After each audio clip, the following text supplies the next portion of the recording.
JOVITALATE is very angry. She is so royally pissed. I mean, she's so steaming. She's hotter than a can of Tapatio sauce on top of a burrito. She is ready to put a tamale down this person's throat because she's so angry.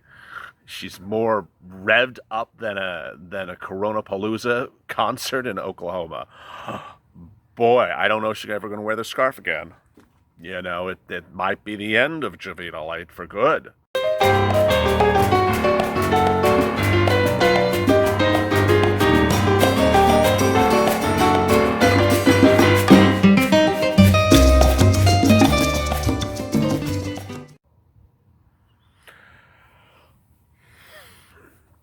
And this is JOVITALATE. Okay, so you wondering what the hell is he talking about? If you're new to this channel, this is the moment in which you think everything goes off the rails, and it really does. Thanks for tuning in. This is JOVITALATE. As always, like and subscribe to this channel and drop your comments below because I know you have some. And they might be answered if JOVITALATE doesn't block you in tomorrow's video. And coming up, I don't know what's coming up. Probably the end of civilization.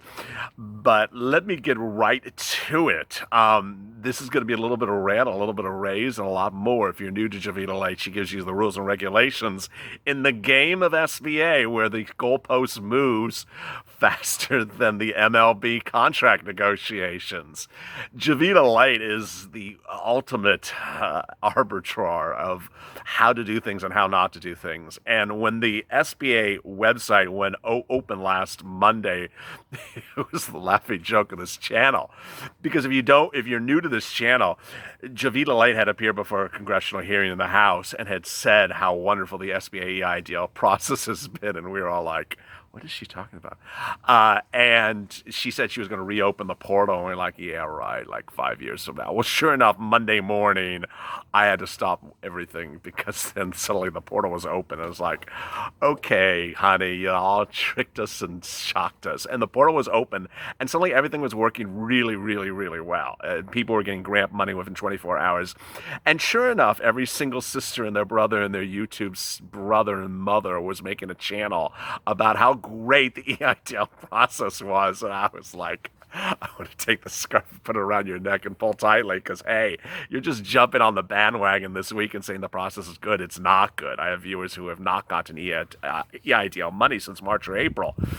And they were all reporting these newbie channels or these, Weeble wannabes that the EIDL process was paying grant money within 24 hours. Well, here was me on the other side, and guess what this channel got all the rest of this week and even today. So my friend got his grant money in 24 hours. How come I've waited 62 hours and I haven't gotten any money? And it's been 9 hours since my buddy got his money. He applied 2 minutes ago, and I've had to wait a day and a quarter. Where's my money? As you see how the moving goalposts have made me sort of dizzy. And here we have this video. So there's a little bit of a rant, a little bit of raises, and a lot of updates about timelines because you're all asking them. And that's what JOVITALATE is good at, never keeping anything consistent. So if you applied for the EIDL grant or loan process this last Monday, here is the net result. I don't want to hear in the comments, no offense, but I want to hear in your comments that your brother and your sister got your money one day and why is yours not there the next day? Because JOVITA is just all over the place. So some people are getting grant before loan, some are getting grant loan before grant who applied last Monday. Why? I don't know.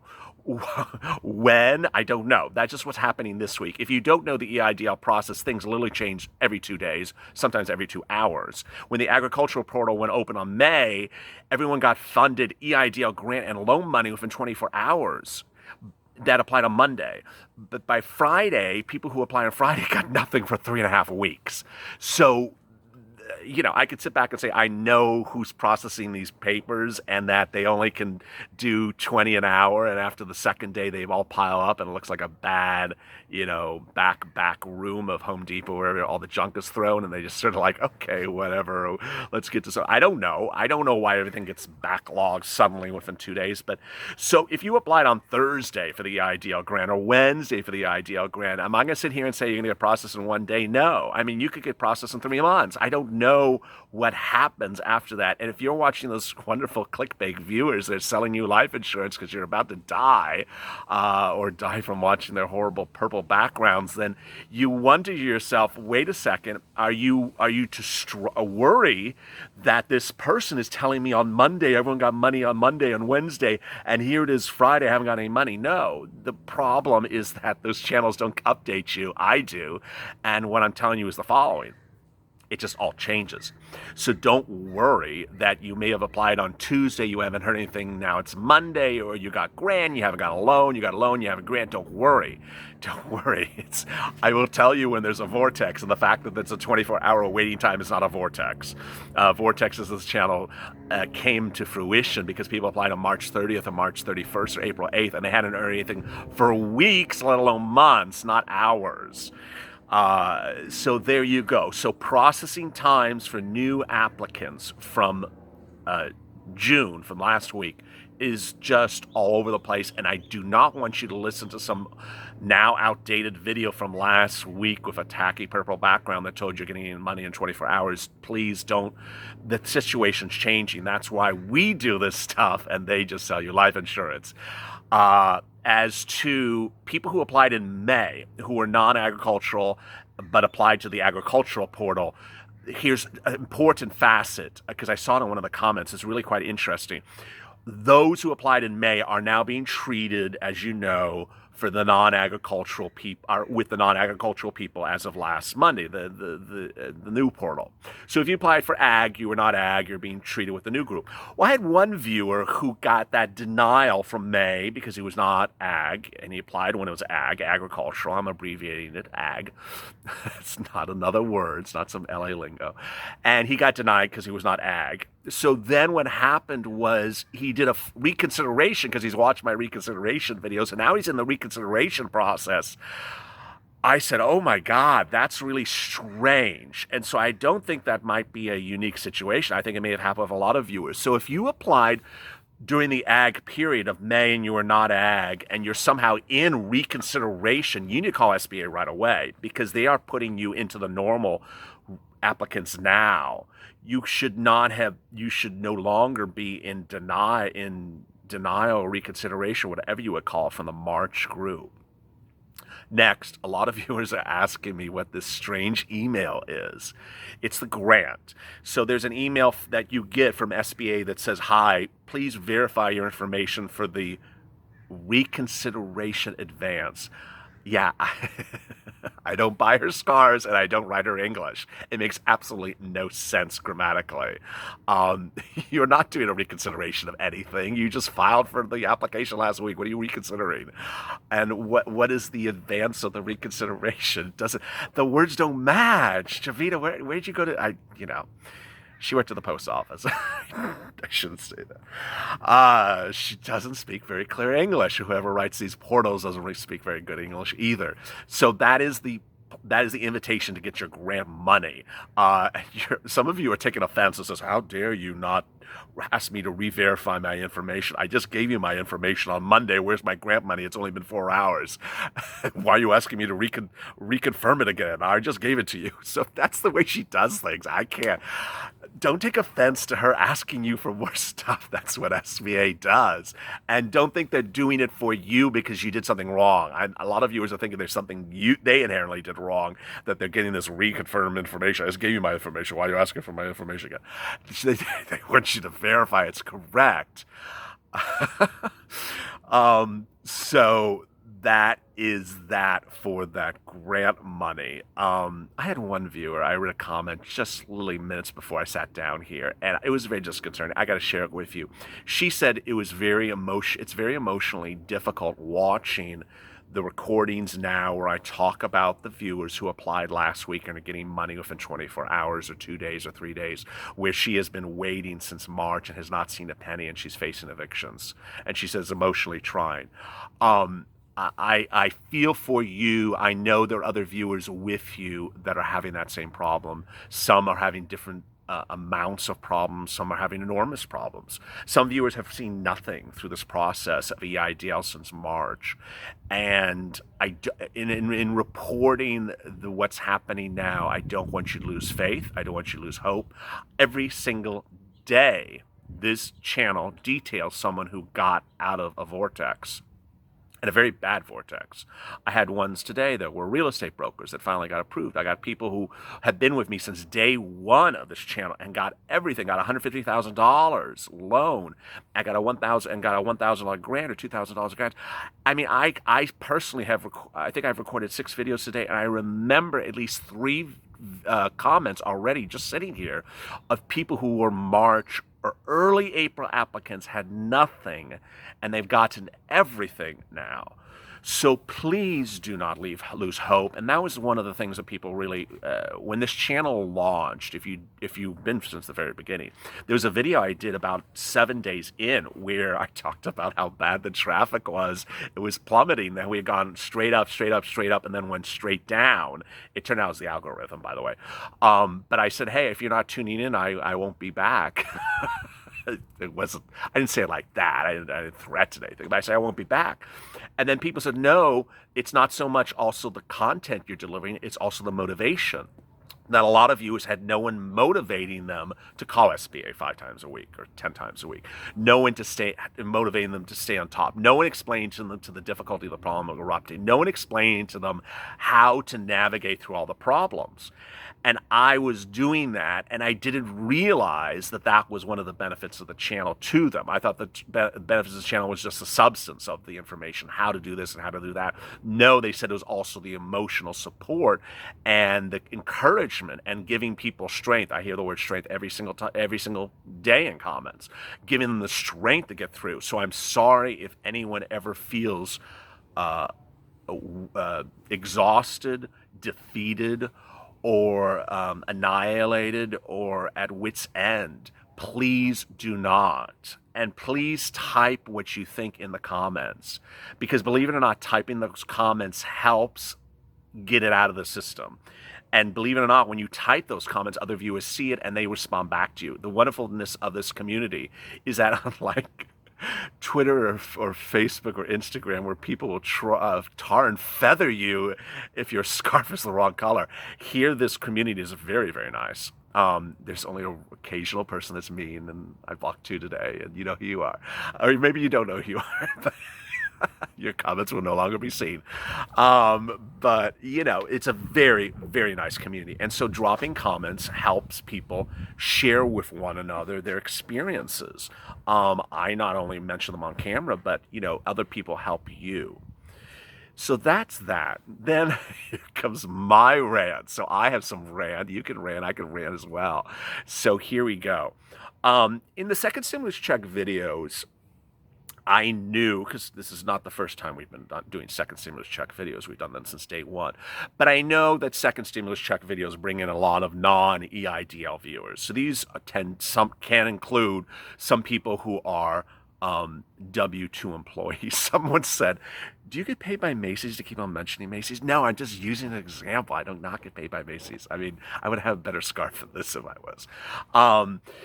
But so they said, I knew that in doing the second stimulus check, it pulls in viewers who are not business owners, because EIDL is clearly a business owner situation. You're applying for a grant or loan because you're a business owner. You want a loan because it helps your business. You want a grant because it helps your business. I understand when you do second stimulus check videos, it brings in other people. Well, there have been some people, and I mean very few, I mean almost 1% of the comments or 2% of the comments, where there are people says, just give me money and I'll use the money however I want to use it. And I've seen it happen a few times. Just give me money, federal government, not me. It's the federal government they're referring to, or the states. Just states, just give me money and I'll use the money how I want to use it. I just need money. You don't need to be telling me what I'm using my money for. Just give me money and I'll use it. I have a comment about that. And my comment is the following.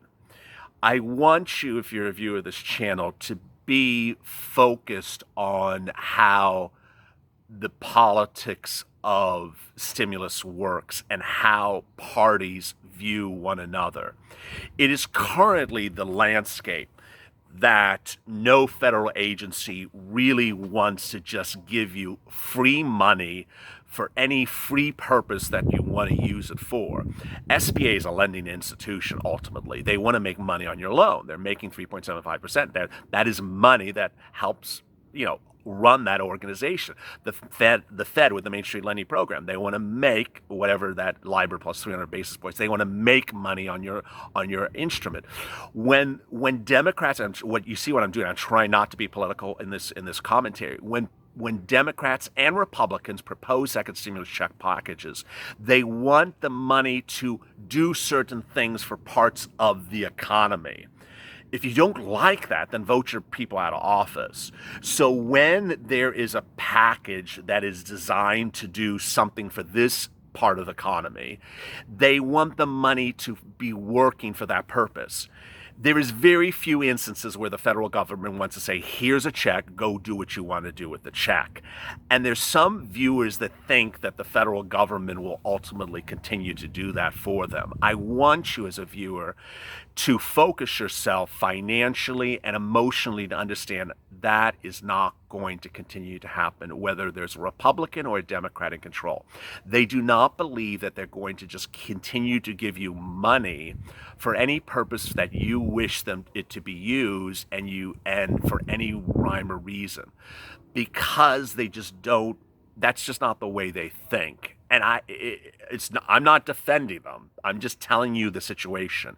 I'm not saying that you're not entitled to money. This channel has consistently said that there should be several stimulus checks per month over several months. This channel has always said $1,200 is crap. It doesn't do anything. What the hell is $1,200? This channel has always said that you need multiple stimulus checks, that you were gypped, that you should have been getting checks in the months of April and May and June.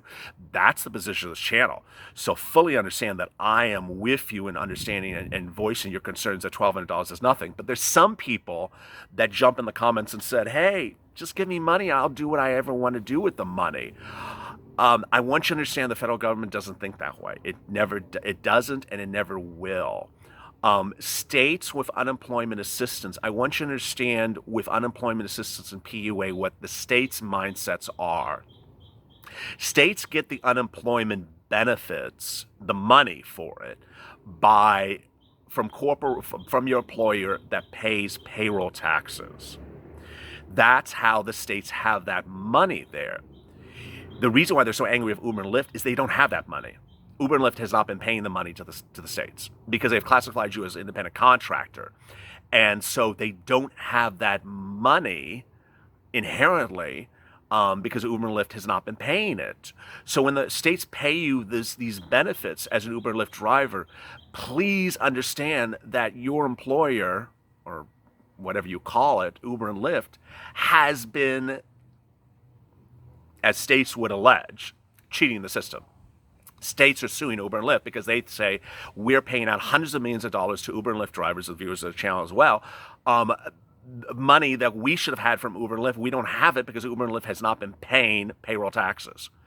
So states are at issue with this problem. There's the problem of pandemic unemployment assistance, which states understand as independent contract, you don't pay payroll. I have independent contractors ask me all the time, can I get pandemic unemployment assistance? I'm going to be taping a PUA video in a second for second stimulus. Do I get unemployment assistance because I never pay payroll? Yes, you do. This is what PUA is set up for. But it's that sort of contrast that, hey, you're getting PUA as an independent contractor, you've never paid payroll taxes. So understand the government doesn't want to just give you money as an open forum, and they don't have a reason where that money is going. And so we did a video earlier today, and boy, the commentary is just off the chain. I will apologize, and in recording that video, I perhaps was not clear enough in the statements that there was a taxed deduction that was being proposed for anyone that spent at least $100 in an entire year. And people kept on coming in and saying, I'm not going to spend $4,000. I thought I had made it clear it was up to $4,000 or a ceiling of $4,000, but the entry amount was $100. Everyone spends $100 in gas every year. Everyone spends $100 in gas. Some people spend $100 in gas a week if they have an SUV. So everyone spends $100 in gas. And this program proposes to give you half of that money back. That you, if you were a W-2, would never get that money back. It's an incredible thing for people who don't have the ability to get that money back. As a business owner or as a Uber or Lyft driver, yes, your gas is normally deducted from your income.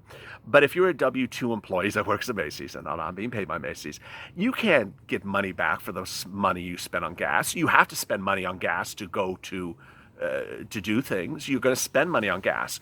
But if you have to go and visit your grandparents or your sister, your daughter, and drive 40 minutes for Thanksgiving, and you spend round trip $75 in gas, normally you just spend $75 in gas and you're not getting a penny back from it. Well, this program would pay you half of that money back, half of 75, which is 35 plus 2 plus something like that. Pay it back to you. And people came in the comments and said, how dare them do that? I will spend money the way I want to spend it. Well, there you go.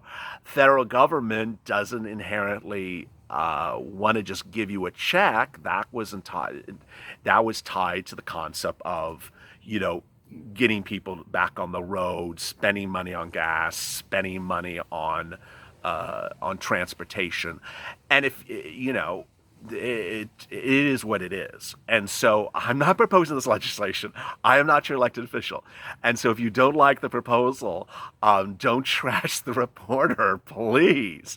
But when it's something that you don't currently have, and it doesn't cost you anything, and you already are spending the money, you clearly are spending more than $50 a year in gas, then please don't trash the reporter because I reported something that the elected officials who maybe you voted for or maybe you didn't have now proposed.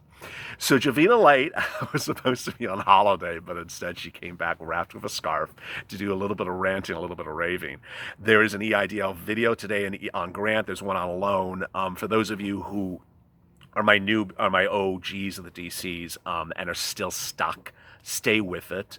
Contact your senators, contact your congressman, and contact Jovita. Oh, and as to that one viewer, boy, I left all the best for last. There was one viewer who emailed JOVITALATE 48 times to ask her where her $10,000 grant was, or the remainder of her $10,000 grant. And JOVITALATE went off on that person and said she's blocking her. Please don't do that. I mean, ultimately, this is a public official. Have some respect to the public official, the Honorable JOVITALATE. But 48 emails asking for the remainder $9,000 you're not going to get. I mean, you can do what you want, but that's not the spirit of this channel. And maybe it's the spirit somewhere else. But if you have questions in today's video, which I'm sure you do, drop them in comments below and may answer them in tomorrow's recording. As always, CFLA for more.